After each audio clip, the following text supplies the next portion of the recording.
So today we have Patrick Bet David. Patrick has absolutely incredible story. Maybe you know a little bit about him from Valuetainment, channel with about 2.2 million subscribers, making all types of amazing interviews that maybe you heard, but just want to do a quick little rundown on Pat's bio. So it says Patrick's amazing story starts with his family immigrating to America when he was 10 years old. His parents fled Iran as refugees during the Iranian Revolution and were eventually granted U.S. citizenship. After high school, Patrick joined the U.S. military. And basically, eventually, Patrick created PHP Agency. It's an insurance sales, marketing, and distribution company before he was 30. And it's now one of the fastest growing companies in the financial marketplace. So I truly appreciate you being on here, and it's an incredible story. It's good to be on with you, man. I like what you're doing as well. 500,000+ subs. You're about to cross 1 million, and you got yourself a phenomenal story as well. Patrick, so what on earth do we do? I think, especially does it make you sad? Like it makes me emotional, seeing how many people are getting screwed, and a lot about. I'm sorry that I wasn't expecting to be this emotional, but it's sad, man. I mean, the people that still have their jobs, 50, 60, 70% of their money is just going to pay their rent and mortgage. Everything's going to get more expensive. It's just it makes me afraid, and we aren't taught entrepreneurship, and we aren't really taught what to do besides by a few people. And you've interviewed all types of people, and I really want to know what you think we should do. How do we prepare for this, Patrick? Are you more or less talking about the current times with the coronavirus and the pandemic, or are you talking about purely the economic situation of it, and how do people losing their jobs left and right? We got 20 million people lost it just in April, and people are not prepared economically. What do people do? First of all, I can tell you, if there's ever been a time for you to go make your money to the point where you can't be controlled, if there's ever been a time where you got to make your money to make sure others cannot push you around and bully you around, right now's the time.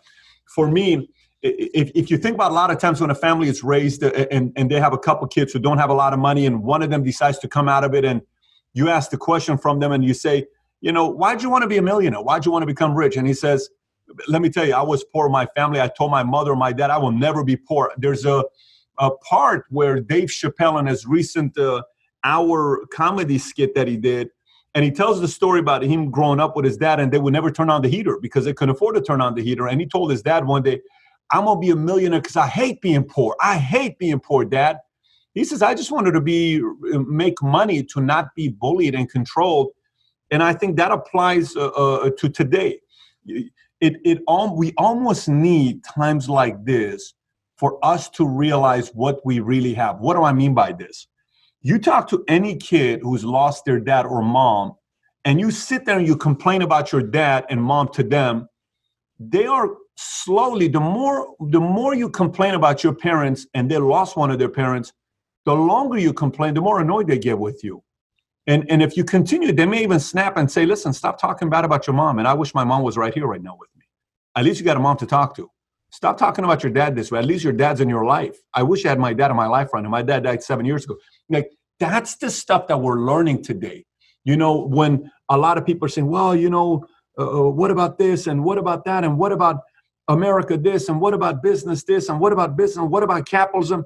At least you're living in a place where we could go and make the kind of money that we want to make. For me, I was born and raised in a family where my dad worked at a 99-cent store in Inglewood. If you've been to Inglewood, it's not the safest area. And he worked right by Great Western Forum. One night he comes home and he's not talking. I said, why are you not talking? He's quiet. I said, Dad, what happened today? He says, well, it's just one of those days. I said, my dad's not a guy that's very expressed, here's how I'm feeling, let me talk about it. I said, Dad, what happened today? You're acting weird. He says, well, some man came and he pulled a gun on me. I said, who pulled a gun on you? He says, some man came and he says, give me all the money, and he pulled a gun on me. I said, what'd you do? He says, I didn't give him the money. I said, why don't you give him the money? What are you talking about? Why don't you give him the money? He says, I know this man. He always comes to my store. I told him, Billy, why are you coming to my store to take my money? I know you. And he says, I sat the man down And I told him, put the gun away. I closed the door and I had a conversation with him. I said, I'm not going to give you the money. You got to work for this money. And I'm like, this guy, the rule number one, if you're getting robbed and you're at a 99-cent store in Inglewood, what do? Here's my $1,100. Take it. He says, no, I didn't give it to him. He says, I talked to him about life. I talked to him about what he had. He told me he has a couple kids. He told me he has things he's living for. I said, you don't need to rob somebody like me. He says, I give him $20 and I said, go away and don't do this again. I said, did you report to the cops? He says, no. And that night, I'm like, listen, I understand we got lucky today, but on the long haul, he ain't going to get lucky if he keeps working over here. And my dad, so he went to hospital. My dad had a heart attack. And I was at the hospital in the parking lot by myself. And I said, yeah, this is never going to happen again. And this is never going to happen again. If I had $100,000 in the bank right now, this won't happen right now. At that time, I was in that $49,000. And my account was negative 730. And I'm sitting in my Ford Focus. I said, this is never going to happen again. I went to work, Jake, in a way I never have before, just because I wanted choices and options. So for somebody that's watching right now, there are those who are not affected because they have money. They're going to be fine. If this thing goes for another 3 months, 6 months, 12 months of lockdown, they're not affected by it because they're sitting on 50 million, 100 million, 10 million, 5 million. They can, of course, no one likes it, but they can tolerate it. Then there's those who are poor who are doing better today than they did pre-pandemic. What do I mean by this? A guy comes to cut my hair. He brings his stepson with him. And I asked the stepson, how you doing? He's 18 years old. I said, I'm doing great. This was last week. I said, why are you doing great? He says, I made more money this week than I made the last 2 months because of the pandemic. I said, what are you talking about? He says, my stimulus check. I said, you made more money. I said, how much money you made? He tells me to check. I said, you made more money than you made the last 2 months. He says, yes. He says, I hope this thing goes for a few months. So the rich is not worried about it. The poor is not worried about it. They're not worried about it. They're making more money that's coming into them because of unemployment. Middle America, people making $50,000 to $100,000 a year income, they're being impacted by this tremendously. That's the issue that we have. These guys here are going to be inspired to make sure that once this thing is done with, they never, ever put themselves in a situation where they're going to be this worried about it. Meaning, if you're thinking about buying that watch, don't buy it. Keep the cash. If you're thinking about going to Starbucks 2 times a day, maybe go once a week. If you were thinking about buying that car with the payments going to be $900 a month, maybe go to the $300 a month. If you were thinking about buying that truck that's 13 miles per gallon, maybe buy the other car that gives you 38 miles per gallon. If you were thinking about buying that Ferragamo belt that's $350, maybe buy a regular belt for $29. If you were thinking about buying that $500 Ferragamo shoe, maybe buy the Kohan shoes for $99. If you were thinking about buying $400 or $600, Jordans or whatever, maybe go buy the $68 shoes. Everything goes back to principle based. I was in the Caribbean island and my driver's driving me. He says, I'm the mayor of the town. And he was the mayor and the driver. I said, you're the mayor and the, he says, yeah, I'm the mayor. Shows me the paper. I'm like, the mayor's the driver. This is crazy. I said, how big's the city? And he says, over here it's about 10,000 people. I said, you're the mayor? I said, yeah, I'm the mayor. I said, so tell me, how does banking work and how do homes work? He says, oh, here you have to buy your house cash. I said, what do you mean? You can't finance? He says, no, you only buy cash. I said, what do you mean you only buy cash? That's my house. I bought it for $50,000. My mom and dad and my wife's mom and dad, they gave us some money. They helped us. We worked hard and we saved money and we bought that cash. So you don't have any payments on it? No, we don't have any payments on it. 0 payments on it. 0, we own it. It's cash. Interesting. We kind of need to go back to buying stuff cash and 100% and stop financing everything like we did before. And that'll allow us to be more disciplined financially. And those who want to get out of the situation they're in right now, who are losing their jobs, it's a reflection of many of our habits. And just like I had bad habits before, it's a very good time to change our habits. And once we do, good times will be around the corner. Incredible. Patrick, how'd you become such an amazing speaker? You're so good at communicating your story, but here's what I want to ask you now. One of the things that personally concerns me the most is what you just said, which is the complacency that it is breeding in the vast amount of people that somebody else will take care of them.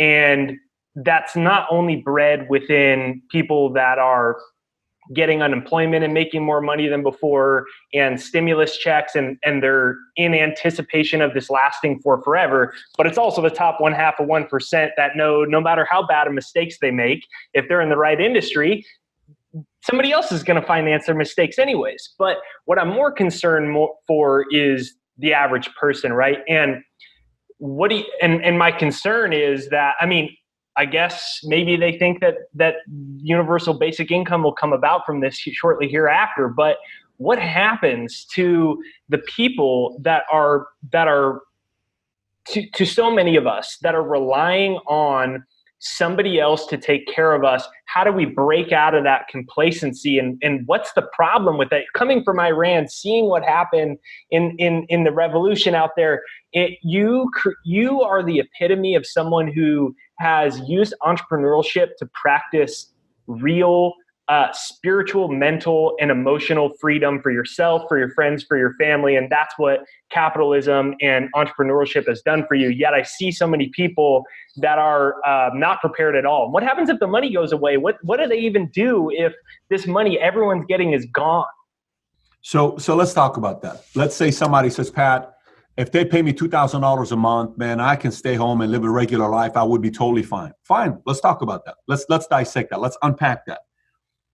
How many people do you think have seen the movie Gladiator, where Marcus Aurelius, in that last scene, he seeks redemption against the enemy that took his wife, his son, the Emperor Marcus Aurelius away from him? How many people, when Maximus at the end gets up there and seeks redemption against the new emperor, how many people watch that and get the chills all over their body? How many people watch sports and they love it when the underdog comes back and wins? How many people watched the movie when the Red Sox came back and they beat the Yankees in that one series and then won the World Series, and they said no one was going to win because since Babe Ruth and the trade they made and, you know, the big curse that the Red Sox have? How many people got emotional? How many people get emotional when they see a movie of Morgan Freeman, you know, Lean on Me, and he goes to the school and as a principal changes the game by raising the standard, and somebody watches this movie and they're like, oh my gosh, I love this. How many people watch Top Gun with Tom Cruise and they say, look at these guys and how competitive they are and the kind of impact they're making, and they're working as a team and going out there. And oh man, I love watching this movie.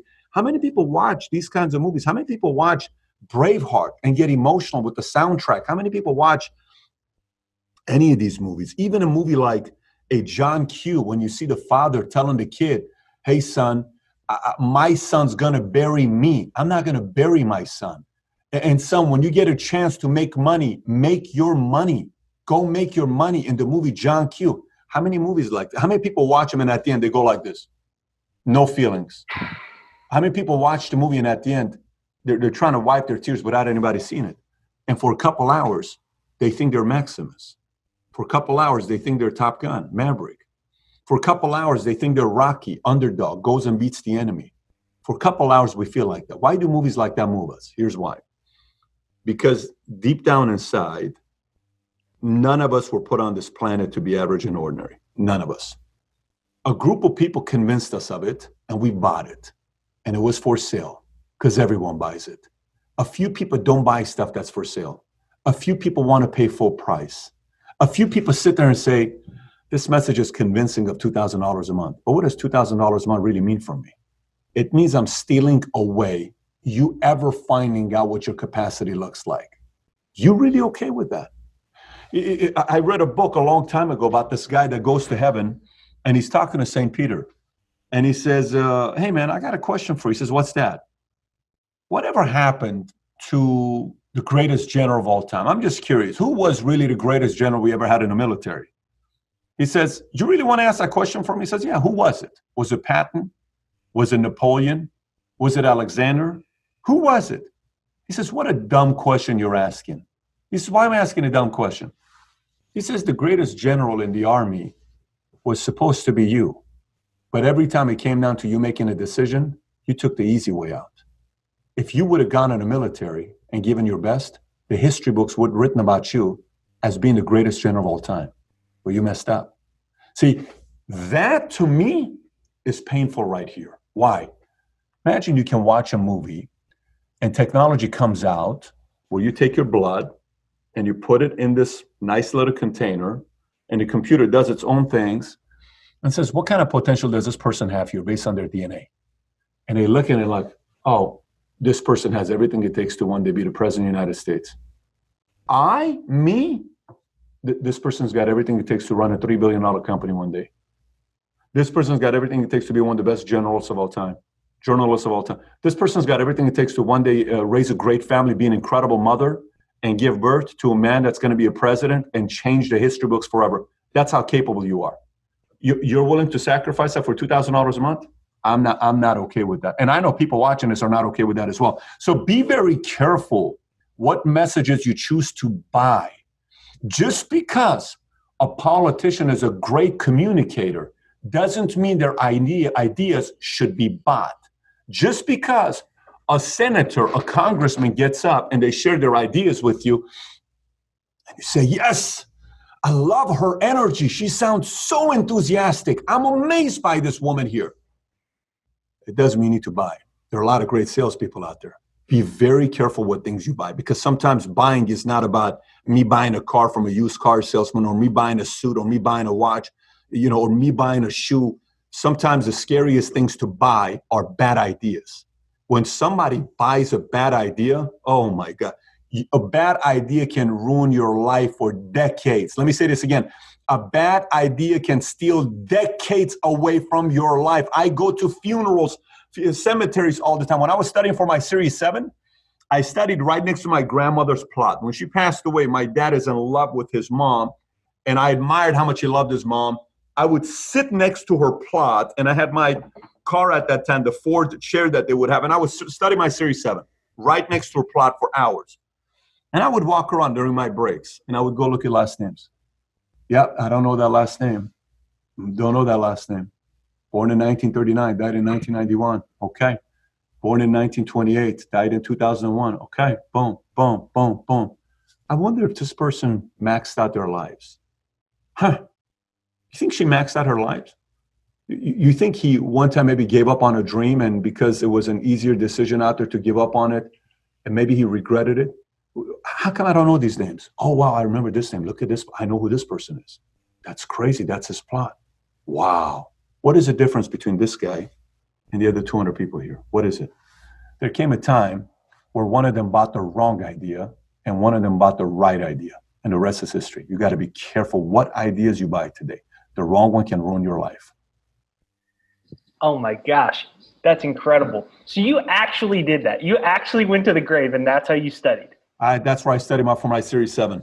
Incredible. So, all right, you're talking about buying bad ideas, right? And before this happened, for a lot of people, obviously, the stimulus check or the bailout or what have you it's almost like a magic carpet that's kind of saved people. And before this occurred, I think one of the biggest problems, and you talked about a group of people have basically got us to buy an idea. And through my research, a lot of that goes back to Sigmund Freud's nephew, Edward Bernays, founder of modern PR. He took those ideas about the unconscious, sold them out to all these major corporations that now control the world. And it was basically about manipulating and programming the subconscious. I know you know that the CIA also does psychological warfare, declassified documents. My point is, for a long time, we've been sold this idea that I'm not shit, I'm not enough, and because of my GPA, and I have ADD, and I have ADHD, and I wasn't born in the right place, I don't have the money, and I don't have the right resources,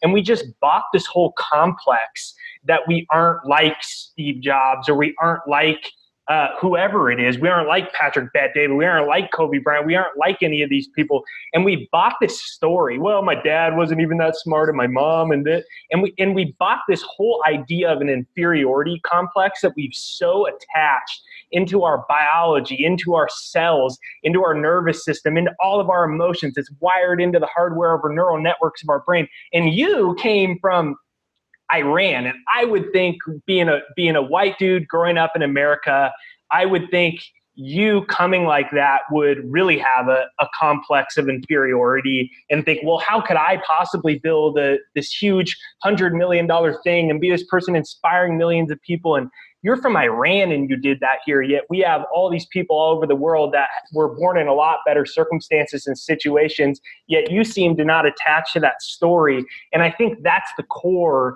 of what people's problem is this. They built a self-image that they quite literally think is them. And a lot of it's been deliberately programmed by dating back to modern PR with Bernays, but a lot of it's just stories we inherit from our parents and the things that we hear and all of this manipulative thing. How do we break out of that inferiority thing? And it's like, I'm not good enough. I'm not smart enough. And mine was, I dropped out of college and everyone said I couldn't write books. So I thought I was dumb and I was prescribed Adderall in high school. And so I didn't think I could sit down and write a book. I was never a good student. I didn't think I could. Every publisher said no, but how did you break out of that? And how do you light that fire of true awakening within people where they realize that they are shit? They're not shit. They are shit. They have. So what happens there? You know, it's a great question you're asking. For me, I am a fan of questioning everything. And sometimes we tend to take advice from people that we love. And just because these are family members, they know what they're talking about. I have certain relatives in my life. I love my mother. I would never hire her to work for my company. Never. I love my mom. I'd never take advice from her on how to build a YouTube channel or a media company. I love my dad, but my dad will never give me investment advice on what stocks to buy. I love my sister, but my sister's never going to tell me what kind of baseball cards to buy. You know, I love my nephew and my niece, but they're never going to give me marital advice. I love a lot of people, but we get confused sometimes with love and with blood and with family. I remember when I was 8 years old, 9 years old, my parents were having a lot of fights. And they had already divorced once, but they remarried, and then I was born. And then they ended up having their next divorce. But when they were remarried the second time around, I would go to my dad's house, and my dad's family would say, he's a Bogosian. He's Armenian, because Bogosian is my mom's last name. And I would go to my mom's family, and my mom's family would say, he's his dad's son. He's a Bet David. He's a Syrian. And they would do this over and over again. I was 8 years old. And one day I snapped at my uncles on both sides and my relatives on both sides. I said, look, if you say one more thing about my mom, you will never see me again. And I told the other side of the family, to my dad's family, my mom's family, if you say one more thing about my dad, you will never see me. I said, I hope you guys realize this. Only two people matter to me, my mom and my dad. You guys are extensions. You just so happy. I love you because of them. I don't love you because of you. I love you because of them. But if you say one more thing about my mom or my dad, I'm just not going to see you again. So don't do that to me again. I don't like it, right? I learned from my parents' divorce how divisive family could be. So amazing. These people love me. It's not like my uncle and my auntie don't love me. Of course they love me. But why are they doing that? They can't help themselves. Were they right or wrong? Are they evil people? No. They're just doing what regular people do. That doesn't mean I have to buy their ideas. And from that moment on, I kind of questioned it. I was living in Iran as a kid. I would go to Bible study. I'd always get kicked out of Bible study. And my dad would say, why are you getting, every time I come to church, your Sunday school teacher would kick you out. Why? So I said, listen, if God loves people so much, why did we just get bombed 167 times last week? And I would ask these questions, and my teacher didn't. It's an easy answer, but she didn't know how to answer. So I was an atheist 25 years of my life. But I questioned everything. Why do we do this? Why do we do that? I would ask my relatives, why do we vote this way? Why do we always vote this way? Why? I don't get it. Why? Because of this.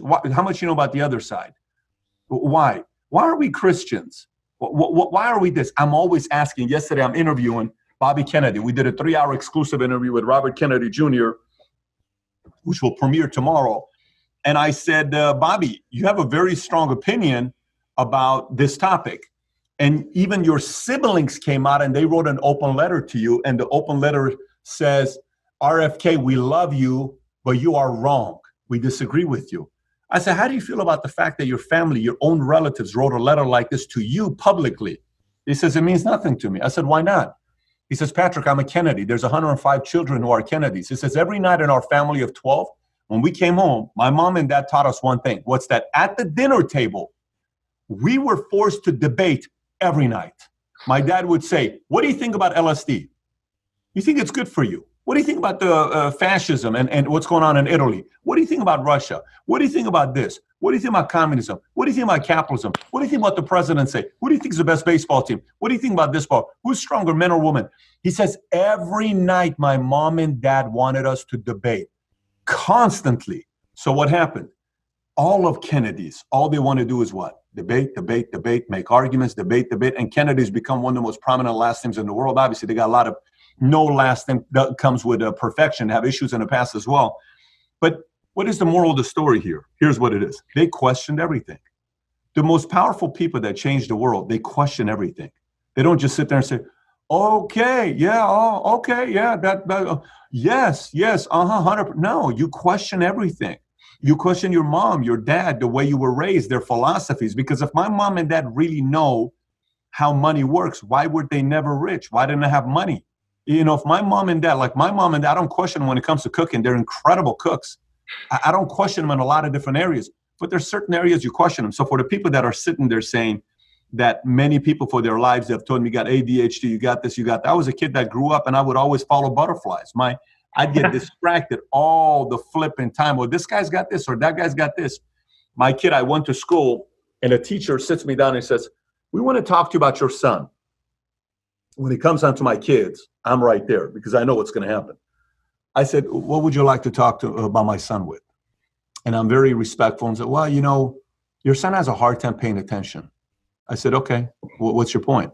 You know, I'm not trying to say anything, but your son is just, in class, he has a hard time. Every time I say something, he doesn't. And there's typically few kids that go through this.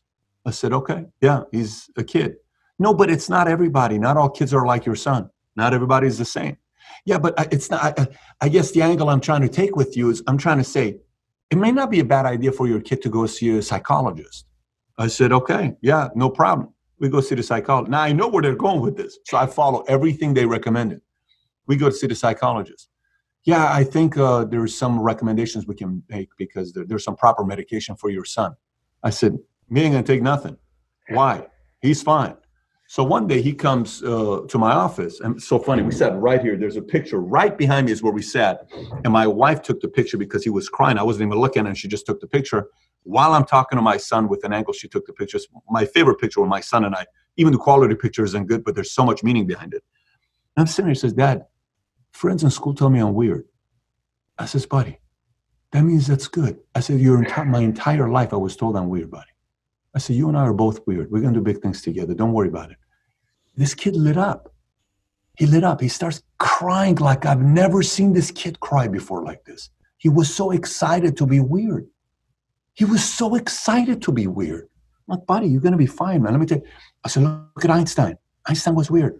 Kennedy, weird. Lincoln, weird. Don't worry about it. Weird people are a good community. Weird people do big things. You're going to be all right, buddy. And in that moment, you just kind of saw his chin come up and he was kind of okay.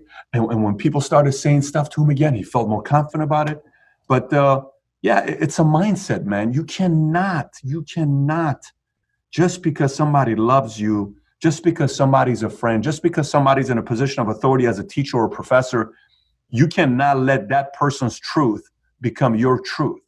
Just because it's someone's truth, it doesn't make it 100% truth. You see, 3 times 3 is 9. That's not someone's truth. That's the truth. But if somebody says all men are dogs, that's his truth or her truth. All women are a pain in the butt when you marry them. Yeah, I mean, maybe they're right a little bit, but it's not 100% truth. It's their truth. You unpack your truth. And as long as you do that, you can't be controlled for the rest of your life. Then you can really make decisions for yourself rather than somebody else mentally bullying you.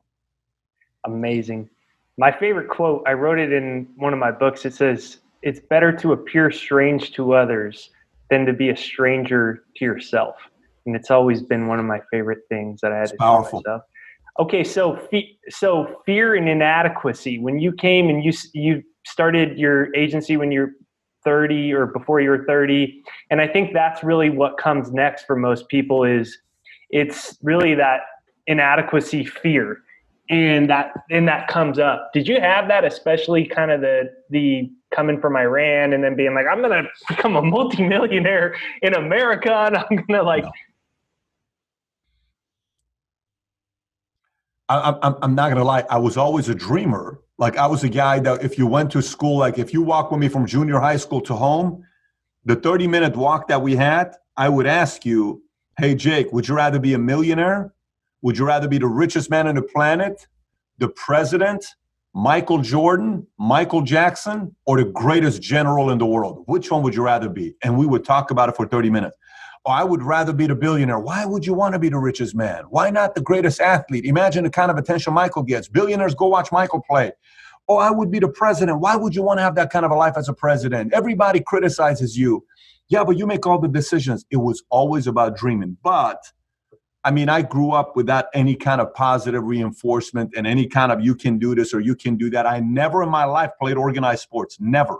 I've never been on a team. No team's ever had my team jersey on with my last name on it. By the way, here's a crazy stat. I'm 6'5", 240. And I was a bodybuilder. And I had one of the best physiques in the entire high school. I never played organized sports. I was a fast runner. Never played organized sports. So I went in the Army. First guy that really came and gave me any kind of positive reinforcement was a guy named, my health and guidance teacher named Miss Sinclair. And Miss Sinclair's 4'11" on a good day, okay?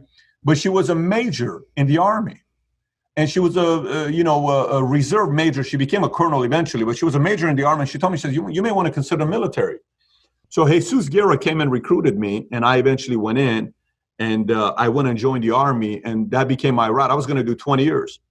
And right when I'm about to re-enlist to stay in the Army for my next 6 years, they were giving me DLI, linguistic, special forces, 5th group, Sears, school, Airborne, Vicenza, Italy. I got everything I requested on my order that night. When I came back to my barracks, a friend, Kogan, called me, and he says, how you doing? I said, I'm doing really good. I'm about to re-enlist. He says, what do you mean you're about to re-enlist? I said, I'm about to re-enlist and, stay for another 6 years. He says, you're making the biggest mistake of your life. I said, why is that? He says, Pat, you will do very well in the civilian world. He says, you got to come out. I said, I'm good, man. He says, Pat, let me give you 45. He says, give me 45 minutes. 45 minutes later, he got me thinking throughout the night. I woke up in the morning, went to Lieutenant Colonel P. Cox, who was my lieutenant at that time. And I said, Colonel P. Cox, I had a lot of respect for that man. I said, I am getting out of the Army. He was so disappointed, rightfully so, because he went and got the orders I wanted. But I got out of the military. And when I got out of the military, I said, I'm going to go see if I can play ball. Started working at Bally's, started doing some stuff. And the rest is history from there. But I wasn't the guy. I'm supposed to be getting out of the military 3 years ago, retiring after my 20 years. I'd just be another guy. I'd just be probably Drill Sergeant Bet David is who I would have been, making $45,000 a year as a military guy. Just because somebody said, you can do something bigger with your life. I got out and then I pursued my dreams and I believed them. So sometimes I always say this, I said, you need 2 people in your life to believe in you. Yourself and one other person. You find those 2 things, the rest is history. Okay, when I think about the things that you're saying, one of the things that I wonder, you said you were talking about Iran and, you heard, what'd you say, like 167 bombs go off. Then you were also in the military. And I wonder if from a really young age, you were conditioned to not fear death because you were around death so much. And I wonder if that had an impact on your life in a major way through the trajectory of your life and your success. Because one of the biggest fears people have, of course, is like truly people are really, really, really, really, really afraid of dying. And I think that also bleeds into people are really, really, really, really afraid of failing and et cetera, et cetera. Are you afraid of death, and did it get knocked out of you by how many bombs you heard when you were a kid, and how did that translate in your life? I mean, I'm not a robot. I'm a human being. I have feelings. I get hurt. I get offended. I get upset. I have my own worries. I've just figured out a way to shorten the lifespan of my worries. I've figured out a way to shorten the lifespan of how much I'm bothered by somebody's remarks about me. Maybe it used to take me a day when I was 21 years old when you said something about me. Maybe eventually was an hour, then 30 minutes, then a minute, then 10 seconds. And now maybe it's a tenth of a second. And I move on. But the point is, no one is a machine. Everyone's going to have something. From the president all the way at the top to Michael Jordan, when somebody says something bad about him, they're not going to be happy about it. And having said that, I'll give you the other part.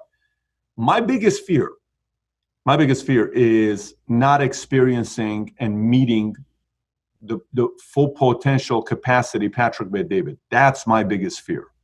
My biggest fear is not meeting the best version of myself at 50 years old. My biggest fear is that. That's what I fear. Do I feel like when coronavirus happened and they asked us to shut down? I've been at the office every single day since the shutdown except for 3 Sundays. Now, I know they may say, well, Pat, that's not responsible. That's what I did. That's not the responsible thing to do. I sent 80% of my employees home. 20% of them have been working with me. But we're not going home. Are you an essential industry? We think we are, but the government says no. But we think we're essential. Somebody else cannot say if I'm essential or not. I believe I am an essential industry, and I believe I'm an essential business. And I have 130 offices nationwide, 500,000 square feet of office space, and 14,500 insurance agents.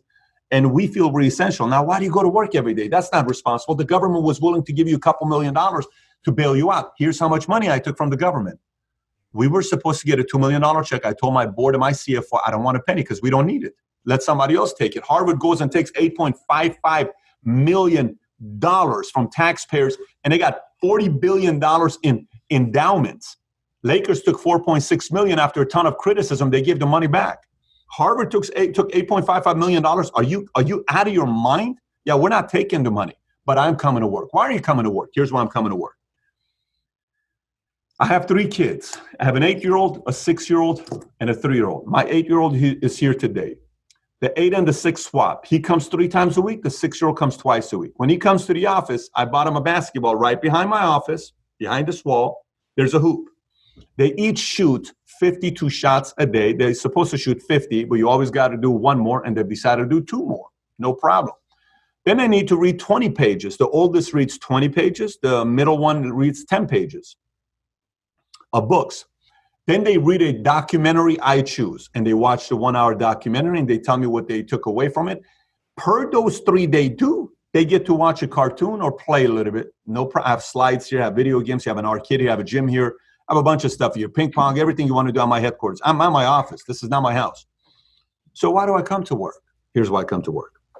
A woman once told me the most profound thing. She had 2 kids. She says, you know what's the closest thing a man will ever experience to giving birth to a baby? I said, what? She says, starting a business. I said, wow, tell me why. She says, because they're both painful and they're both your baby. When you give birth to a child, you went through the pain. No one knows what it is to go through the pain of giving birth to a child. It's your baby. That's why the kid always has a different kind of a connection to his mom. A hug from a mom is very different than a hug from a dad because a kid was there. That was his first home. He's emotionally connected to the hug with the mom than a hug with the dad, okay? It says when you start a business and you have to sacrifice everything, the arguments, almost going out of business, employees leaving you, losing customers, battles, competition, all of that stuff, you will feel the pain. So for me, I may have 3 kids, but this is also my baby. When I started this company, I put my entire life savings into it. My wife and I, she was pregnant. We had a miscarriage because there was so much pressure with the company. We moved offices. We went through a lawsuit. We had so many different issues the first 2, 3, 4 years of the company. There ain't nobody going to stop me from making sure this business lasts. They're not going to do it. I'm going to come to work. Now, I'm not telling you to do it. That's what I'm choosing to do. That's my choice. Well, Pat, what if they fine you? I will pay my fine because it's a fine, but I'm coming to work. What if they parked outside of your house and you can't go there and they park outside of your office? I will build an underground tunnel to come to work. I am going to take care of my baby because I left Iran to come to America so I can choose to do what's right for my family, and I believe this is right. Now, if I'm wrong and something happens to me, I pay the price. That's okay. I can live with that. But there was a book written in 1982 called Corporate Flight. Corporate Flight was written by these guys, 3 authors. They wrote it about the effects of unemployment percentage on death and life. Based on studies they did, each percent unemployment goes up, 37,000 people die. So if unemployment goes up 4%, nearly 150,000 people die. If unemployment goes up 6%, 220,000 people die. If unemployment goes up 10%, 370,000 people die. So I understand there is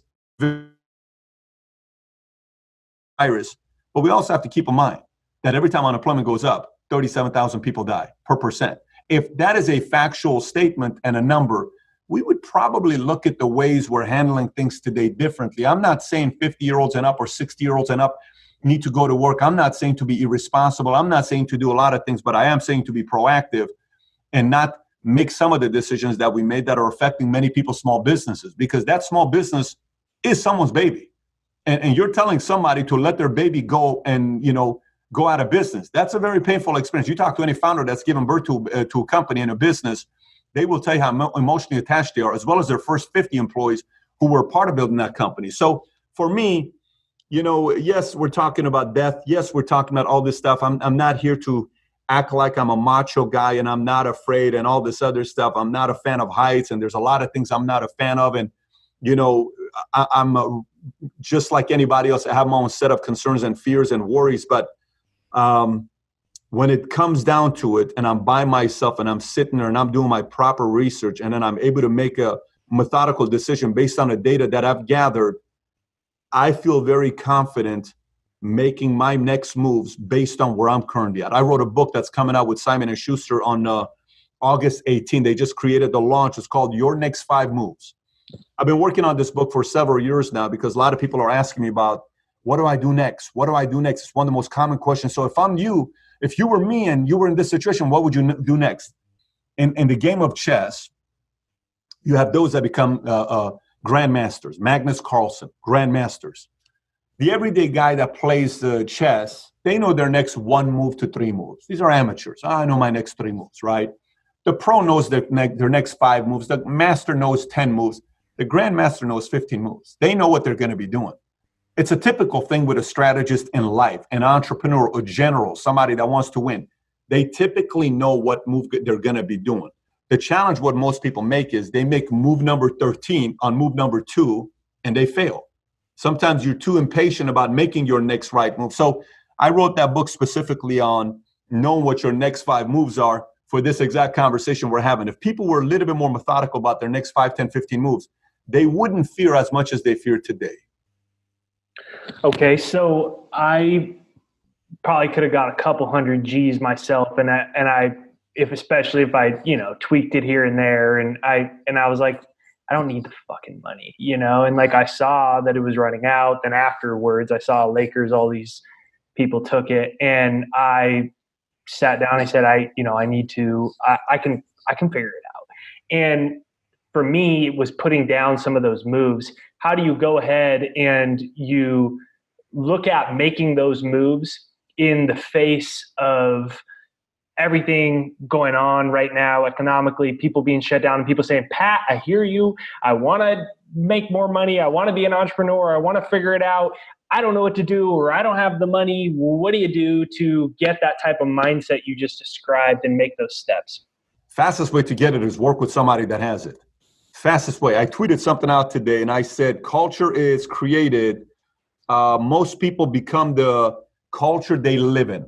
So let me say that one more time. Most people become the culture they live in.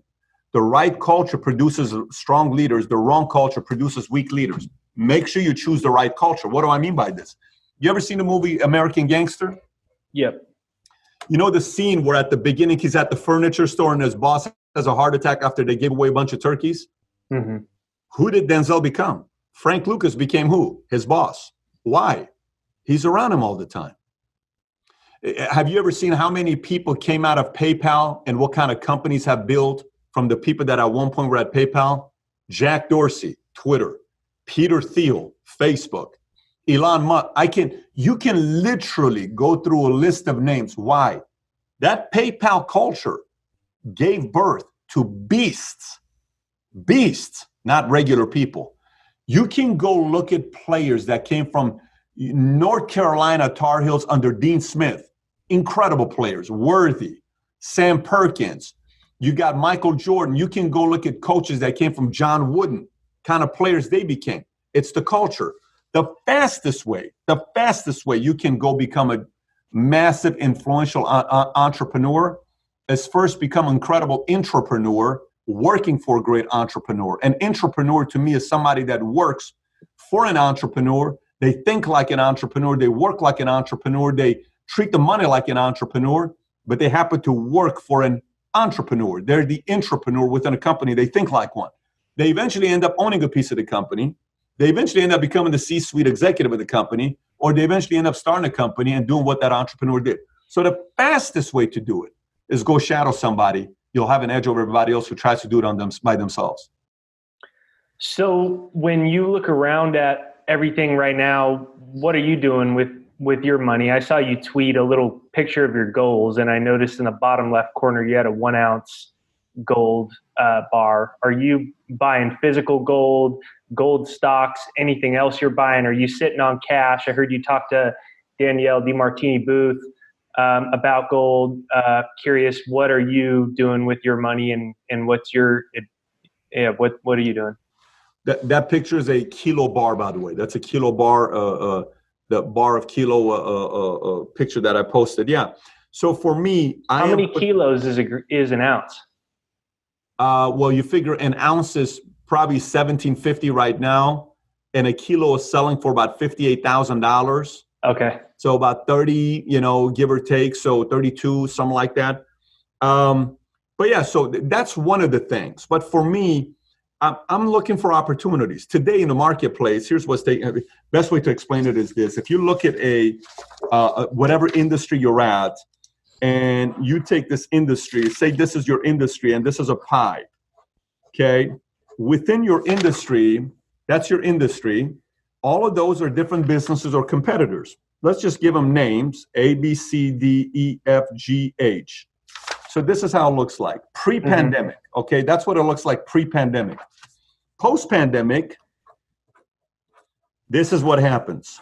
Okay, post-pandemic, this is what's going to be taking place to a lot of people. Okay, post-pandemic, say for instance, A went out of business, F went out of business, and C went out of business over here.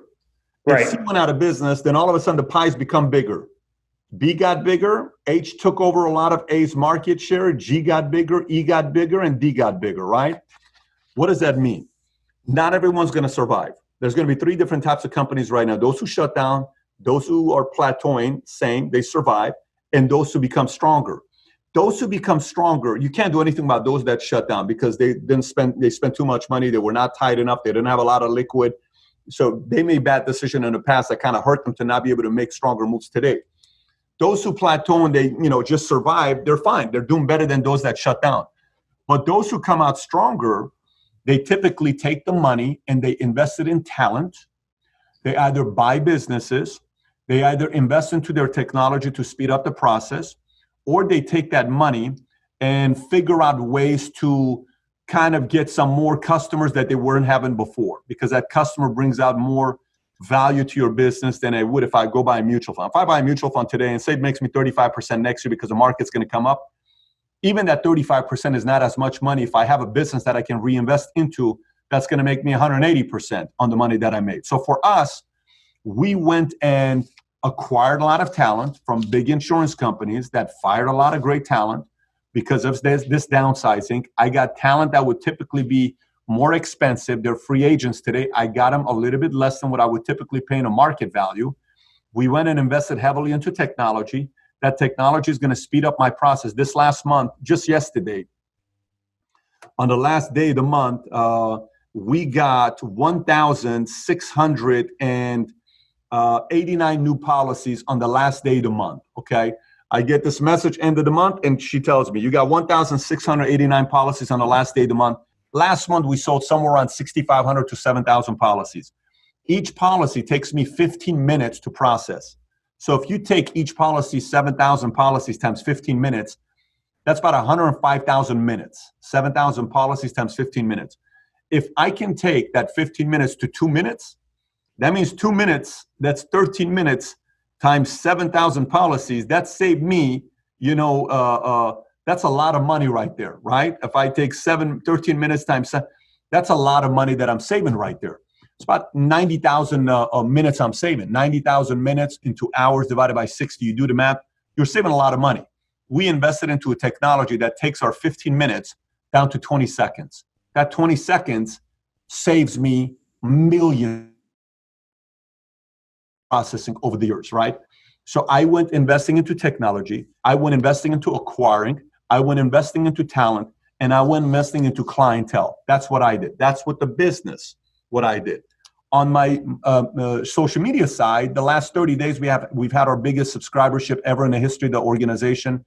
I think the last 2 days, Our biggest day was 2 days ago. We got like 15,000 subscribers yesterday. We are 13,000 subscribers today.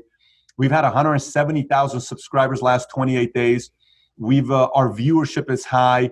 The amount of traffic we're getting is high. So Valuetainment is now going to make a surge to go into 5 or 10 million subs next. That'll be the next. So that's a whole different investment I made with the people we're bringing on board. And I'm about to introduce a new talent, new host on Valuetainment, which people are going to be blown away that this person is going to be a new host. This person is a former guest that now is going to be having her own show within Valuetainment, which people are pretty excited about for this to be taking place. And then we're going to bring some other people on to be talent as well, because we're in negotiation right now with a lot of big talents. And then as far as personal investments goes, I have a lot of different things I'm looking at as opportunities, and I'm making my moves on things that are 30 cents on a dollar, 40 cents on a dollar, 50 cents on a dollar. And that's a big part of my business as well today. Interesting. So what are you, present time, looking at the economy and everything going on, and tell me, you got to get going here soon. So I'll ask you, I know it's been about an hour. I don't want to take any more of your time, busy guy. So let me ask you in conclusion, what do you, first of all, when your book's out, put me in contact with someone. I'll do an advanced reading and put a nice, good review out for you. And hopefully I can, drive a few thousand sales for you.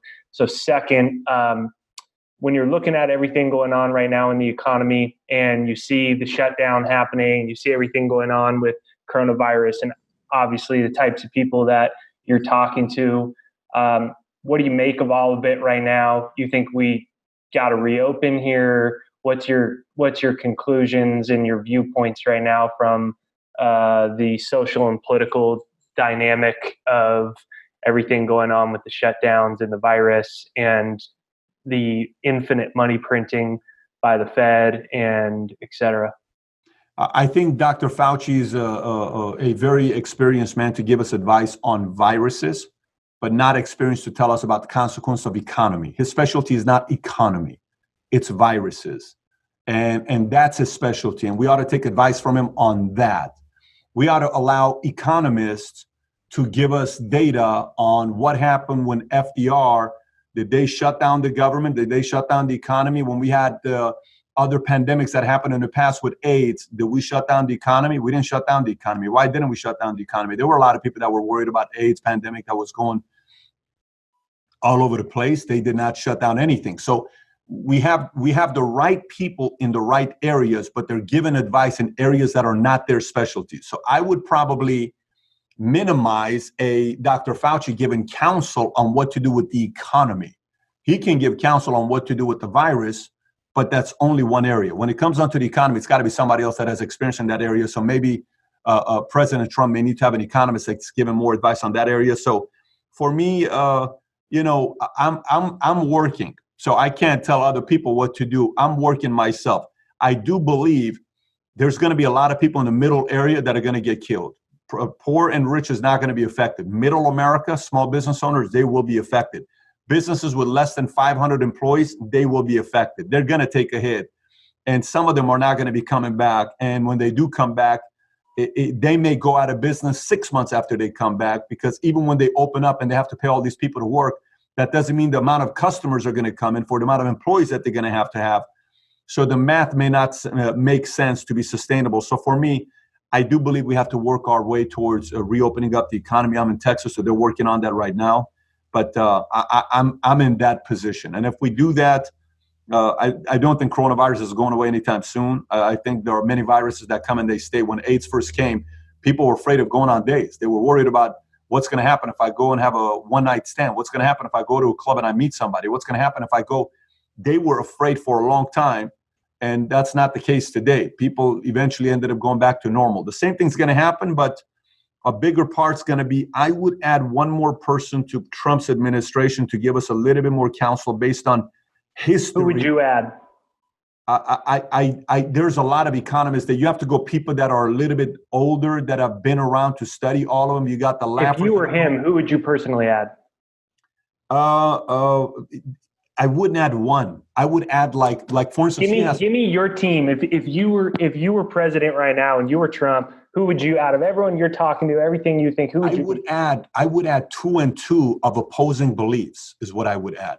So let's just say we get a laugher, and I don't know, we get a laugher, and we get a Ray Dalio, and we get, you know, a Brooks, or some of these guys, Arthur C. Brooks, or some of these economists that we have. We have many good ones out there, by the way. I would get 2 and 2 that disagree with this position, and then I would let them hash it on. Let us see it. Let us watch it and see what's going on, and then let them make the decisions. And I would also get a person that's opposing Fauci. I'd get another person that's opposing Fauci. Fauci is become somebody needs to disagree with them. If he constantly disagrees with the president, I don't think the president should be given advice on viruses. I just think he needs to get another person that is opposing Fauci and let them debate on national television. And then we can kind of see what makes sense, because Fauci is going to make some good points and somebody else is going to make some good points. And then we're going to see, like, yeah, maybe we ought to be doing this. It's just like being in politics. You got left wing, you got right wing. We go this way too much, the eagle flies the wrong way. We kind of need to be right here. If we fly like this, we'll be flying smooth. I think we need opposing beliefs on the virus and economy. Yeah, I don't trust him at all. I want an investigation into the taxpayer money that went into Wuhan. So, conclusion, does the Federal Reserve policies right now and the infinite money printing concern you long term? Tremendously, because it's a game, and it's a game that we are not paying enough attention to. You know, Michael Jordan's rookie card, 1986 Fleer, the first one that was graded BGS 9.5, sold for $76,000, because that's how much it was worth. Then all of a sudden, there was only one 9.5 graded. Then it was 2, 3, 4, 5, 6, 7, 8, 9, 10.